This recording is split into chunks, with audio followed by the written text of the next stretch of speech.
আসসালামু আলাইকুম। স্বাগত সবাইকে। আশা করি সবাই ভালো আছেন। খুবই মজাদার একটি মাছের রেসিপি নিয়ে চলে এলাম। আজ রান্না করব আলু আর টমেটো দিয়ে বেলে মাছ।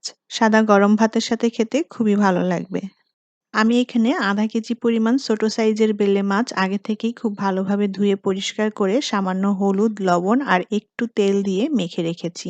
আর আগে থেকেই মাছের সাথে হলুদ আর লবণ মেখে রাখলে মাছের মধ্যে হলুদ আর লবণটা খুব ভালোভাবে মিশে যেতে পারে। কড়াইতে পরিমাণ মতো তেল দিয়ে দিলাম।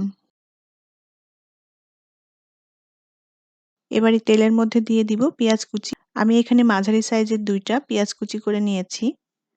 এখন পেঁয়াজটাকে হালকা একটু ভেজে নিতে হবে।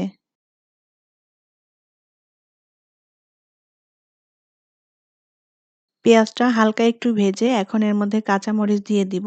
আর এই মাছের তরকারিটা একটু ঝাল, ঝাল করে রান্না করব সেই পরিমাণ মতো করেই মরিচটা দিয়ে দিলাম। আমি এখানে মাঝারি সাইজের ৪ টা আলু এরকম লম্বা চিকন করে কেটে নিয়েছি। আলুটা কেটে ধুয়ে খুব ভালোভাবে পরিষ্কার করে নিয়েছি। এখন এই পেঁয়াজ মরিচের মধ্যে আলুটা দিয়ে দিব। এবার এর মধ্যে দিয়ে দিব ১.৫ চা চামচ পরিমাণ শুকনা মরিচ গুঁড়া, ১ চা চামচ দিয়ে দিব জিরা গুঁড়া, ১ চা চামচ ধনিয়া গুঁড়া, ১ চা চামচ দিয়ে দিব হলুদ গুঁড়া, পরিমাণ মতো লবণ দিয়ে দিব। এবার খুব ভালোভাবে নেড়েচেড়ে আলুটাকে একটু কষিয়ে নিতে হবে। আলুটা যেহেতু লম্বা চিকন করে কেটে নিয়েছি, এটা সেদ্ধ হতে খুব বেশি একটা সময় লাগবে না। মসলার সাথে খুব ভালোভাবে নেড়েচেড়ে এখন পরিমাণ মতো পানি দিয়ে দিব, যাতে করে আলুটা ভালোভাবে সেদ্ধ হয়ে যায়।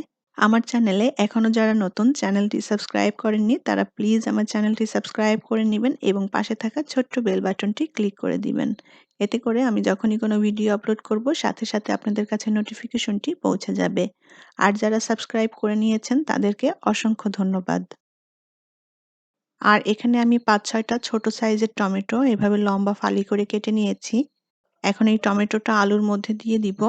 টমেটোগুলো আলুর মধ্যে দিয়ে খুব ভালোভাবে নেড়েচেড়ে এখন একটু কষিয়ে নিতে হবে যাতে করে আলু আর টমেটো খুব ভালোভাবে সেদ্ধ হয়ে যায়।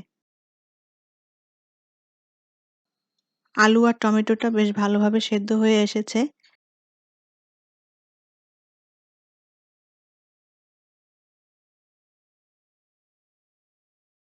এখন আমি ১ম এ যে বেলে মাছগুলো হলুদ, লবণ আর তেল দিয়ে মেখে রেখেছিলাম সেই মাছটা আলু টমেটোর মধ্যে দিয়ে দিব।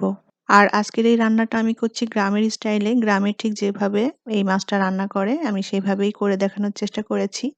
আশা করছি আপনাদের ভালো লাগবে। মাছগুলো দিয়ে আলতো করে একটু নেড়ে দিতে হবে। আর বেলে মাছটা কিন্তু খুবই নরম, তাই খুব বেশি জোরে নাড়া যাবে না। আলতো করে নেড়ে দিতে হবে, তা না হলে মাছগুলো ভেঙে যাবে। মাছগুলোকে আলতো করে নেড়ে দিয়ে আমি ২-৩ মিনিট এভাবে মাছটাকে একটু রান্না করে নেব।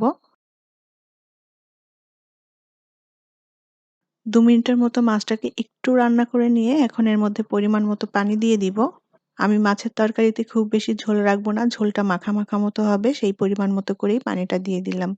যেহেতু বেলে মাছটা খুবই নরম আর সেদ্ধ হতে খুব কম সময় লাগে আর আলু টমেটোটাও আগে থেকেই সেদ্ধ হয়ে গিয়েছে, সেভাবেই পানির পরিমাণটা দিয়ে দিতে হবে।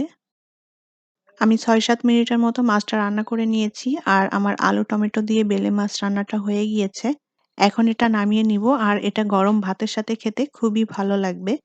আশা করি আমার আজকের রেসিপি আপনাদের ভালো লেগেছে আর আমার রেসিপিগুলো যদি আপনাদের ভালো লেগে থাকে তাহলে অবশ্যই লাইক, কমেন্ট এবং শেয়ার করবেন। আর এরকমই সব মজার এবং নিত্য নতুন রেসিপি পেতে আমার চ্যানেলটি সাবস্ক্রাইব করে আমার সাথেই থাকবেন। অসংখ্য ধন্যবাদ সবাইকে সাথে থাকার জন্য। আল্লাহ হাফেজ।